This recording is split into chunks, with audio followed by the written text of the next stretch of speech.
Assalamualaikum warahmatullahi wabarakatuh. Perkenalkan, nama saya Nadia Anggraini. Saya dari kelas PBSI Pagi semester 4. Tujuan saya membuat video ini yaitu untuk memenuhi tugas MIT, mata kuliah, telaah kurikulum, dan buku teks yang diampu oleh Ibu Mesterianti Hartati, Magister Pendidikan.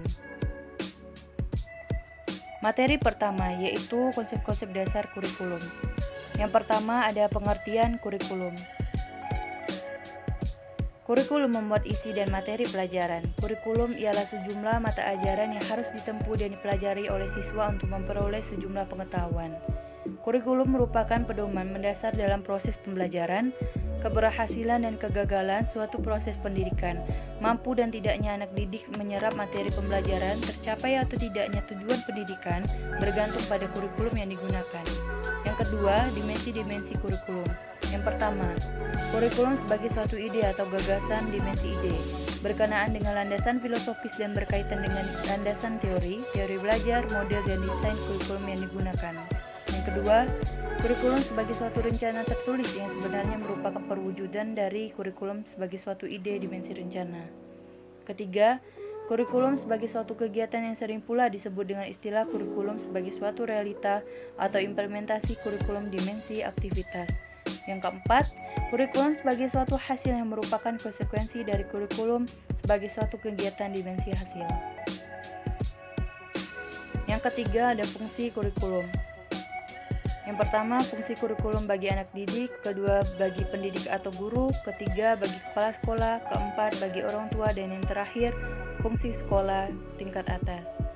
Yang keempat, ada peranan kurikulum, yaitu peranan konservatif, peranan kritis dan evaluatif, dan yang terakhir peranan kreatif. Kelima, kedudukan kurikulum dalam Sidiknas. Di dalam sistem pendidikan nasional juga diatur mengenai standar nasional pendidikan.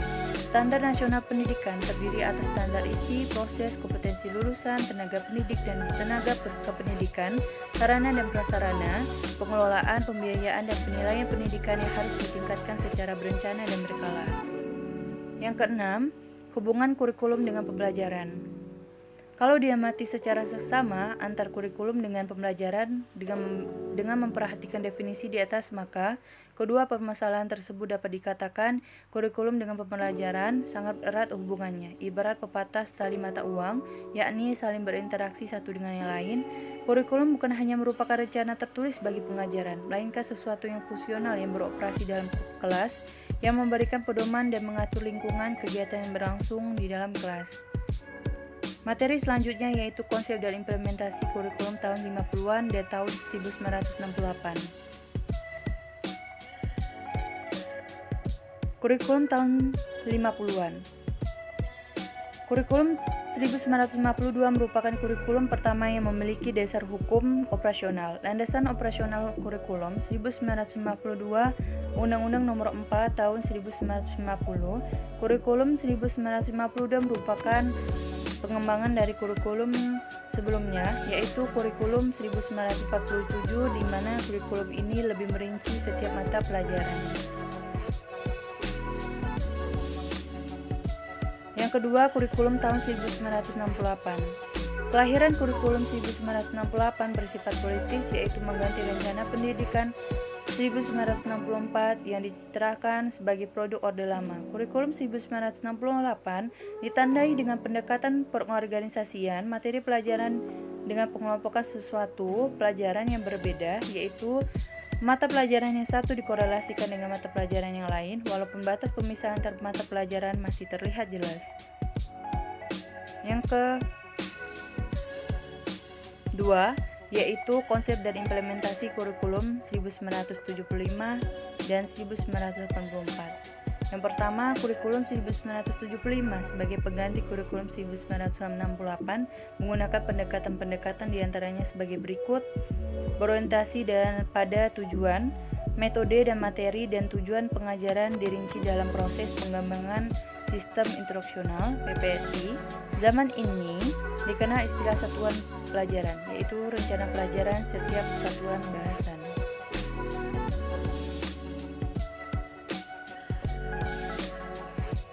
Yang kedua, kurikulum 1984. Kurikulum 1984 mengusung proses ke approach.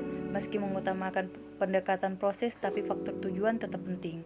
Kurikulum ini juga sering disebut kurikulum tahun 1975 yang disempurnakan posisi siswa di tempat sebagai subjek belajar, dari mengamati sesuatu, mengelompokkan, mendiskusikan, hingga melaporkan. Selanjutnya, konsep dasar kurikulum. Kurikulum ini merupakan pengembangan dari kurikulum sebelumnya dengan dasar kurikulum 1984. Dengan kurikulum 1994 muncul istilah CBSA, cara belajar siswa aktif, kegiatan belajar cenderung di dalam kelas, mengejar target berupa materi yang harus dikuasai, berorientasi kognitif. Selanjutnya, karakteristik kurikulum.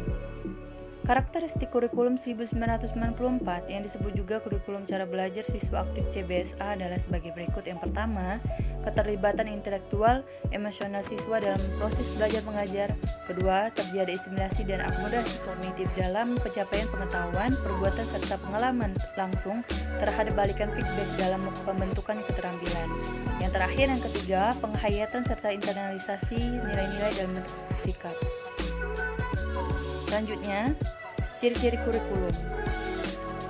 Yang pertama, pembagian tahapan pelajaran di sekolah dengan sistem catur bulan. Kedua, pembelajaran di sekolah lebih menekankan materi pelajaran yang cukup padat. Ketiga, bersifat populis, yaitu memberlakukan satu sistem kurikulum untuk semua siswa di seluruh Indonesia. Keempat, dalam pelaksanaan kegiatan, guru memilih dan menggunakan strategi yang melibatkan siswa aktif dalam belajar, baik secara mental, fisik, dan sosial. Kelima, dalam pengajaran suatu mata pelajaran hendaknya disesuaikan dengan kekhasan konsep atau pokok bahasan dan perkembangan berpikir siswa. Keenam, pengajaran dari hal yang konkret ke hal yang abstrak, dari hal yang mudah ke hal yang sulit, dan hal yang sederhana ke hal yang kompleks. Yang terakhir, pengulangan materi yang dianggap sulit perlu dilakukan untuk pemantapan pemahaman siswa. Selanjutnya, yang keempat, kelemahan kurikulum. Beban belajar siswa terlalu berat karena banyaknya mata pelajaran dan banyaknya materi setiap mata pelajaran. Materi pelajaran dianggap terlalu sukar karena kurang relevan dengan tingkat perkembangan berpikir siswa dan kurang bermakna karena kurang terkait dengan aplikasi kehidupan sehari-hari. Yang kelima, yaitu kurikulum 1994 dan suplemen kurikulum 1999. Kurikulum 1994 dibuat sebagai penyempurnaan kurikulum 1984 dan dilaksanakan sesuai dengan Undang-Undang Nomor 2 Tahun 1989 tentang Sistem Pendidikan Nasional. Hal ini berdampak pada sistem pembagian waktu pelajaran, yaitu dengan mengubah dari sistem semester ke sistem catur bulan. Dengan sistem catur bulan yang pembagiannya dalam 1 tahun menjadi 3 tahap diharapkan dapat memberi kesempatan bagi siswa untuk dapat menerima materi pelajaran cukup banyak. Penyempurnaan kurikulum tahun 1994 di pendidikan dasar dan menengah dilaksanakan bertahap, yaitu tahap penyempurnaan jangka panjang dan jangka pendek. Selanjutnya, kurikulum 2004.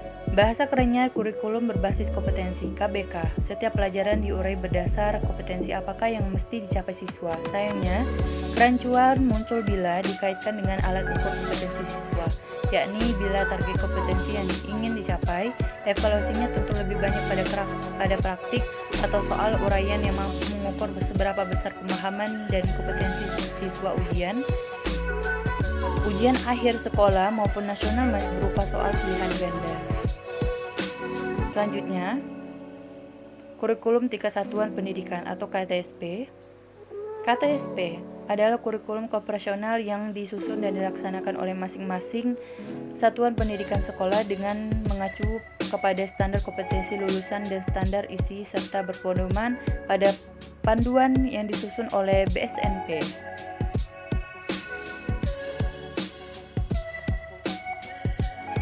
Yang terakhir adalah kurikulum 2013 sebagai kurikulum baru yang diterapkan pada tahun pelajaran 2013 atau 2014.